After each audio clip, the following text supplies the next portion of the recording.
ladies and gentlemen. Soliano's here, Timbler's here, Coast Lady's here, Tusa's here. Oh, damn. Decided to pay us a visit. We got Dumi in the building, Dudu's here, Yeah. Tato is here, Shots is here, Fat Checker is here, Simpiu is here.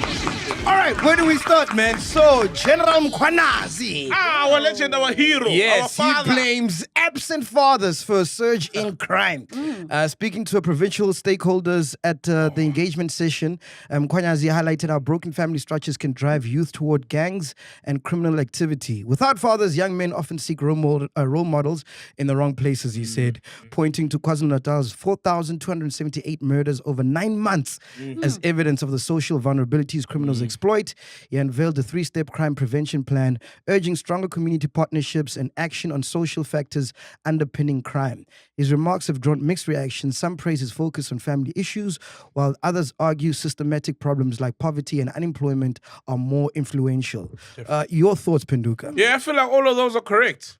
Obviously, poverty and impoverished neighborhoods, no infrastructure, kids don't know what to do with themselves after school.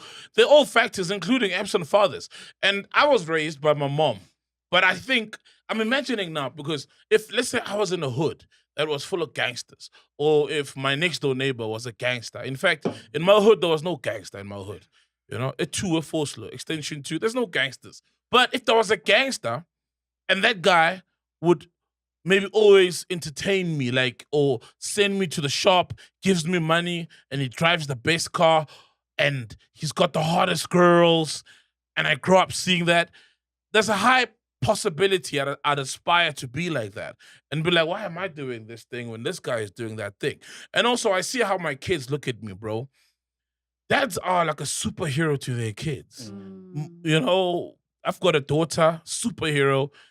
I remember my dad when he was still sort of in my life in the early 90s. Well, I was trying to be in his life, actually, because I would only see him when I'm going to church. And then my mom would go to church and then I'd go to his place. And the twinkle that was in my eye when I looked at him, he was like my hero, my whole world.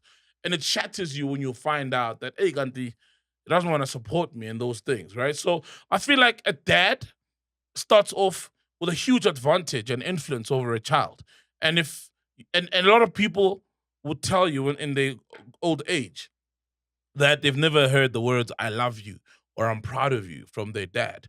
Or the first time they heard them was a monumental moment in their life, which then tells you how much of an influence a good dad, a good father figure is to a kid. So I agree with Mkhwanazi. The likelihood of someone straying, going astray with a good dad is slim. However, there have been people who have had great families and still fucked up. But there's always those people who are just gonna fuck up in life. But if the situation around you is fucked up, like a single parent household, also that plays a role. Don't you think there's a generation now that we're breeding that instead of us looking up at criminals, like in the hood or whatever, now it's like tenderpreneurs, right? Because we see on social media like the life these guys live and how they get this money and, they get a tender, do nothing, and then nothing happens.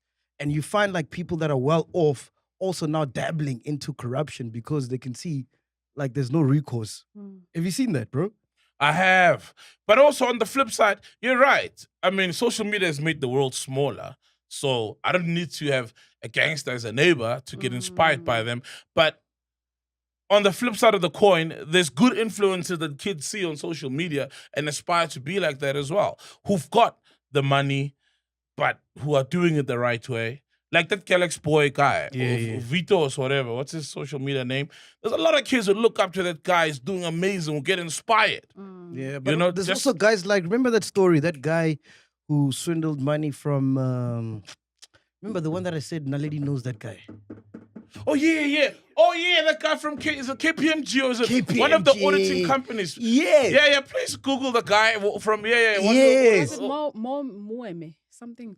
I forgot his name. But imagine a guy like that, he's got a great job, he's well paid, but still dabbles in corruption or like. Yeah. But it's unfair to blame it on the tender guys because there are a lot of people who are showing wealth on social media and some of it is illegally gained. Black coffee doesn't show half of it, but what we see is like, what a life. He's on a yacht, he's in Ibiza, he's playing here, he's there, he's at this fancy place, you know what I mean? And he's just showing himself traveling. Well, And what you do get you say? You inspired- got it illegally? What are you implying, Chief? Chief, He just said he didn't do it. Chief, I Oh, literally just said yeah. that guys who make money legally Yeah. who still show Oh, a very okay, comfortable okay, life. got you. And guys still get inspired by that. Got So I want to just say it's the tender guys, man. It's just social media in general that puts pressure on people. Yeah. Sometimes your neighbors, the Joneses, the neighbors, hey, the Joneses, there's another lawsuit coming. When you want to keep up with the Joneses, and sometimes the Joneses are making their money legally. Yeah.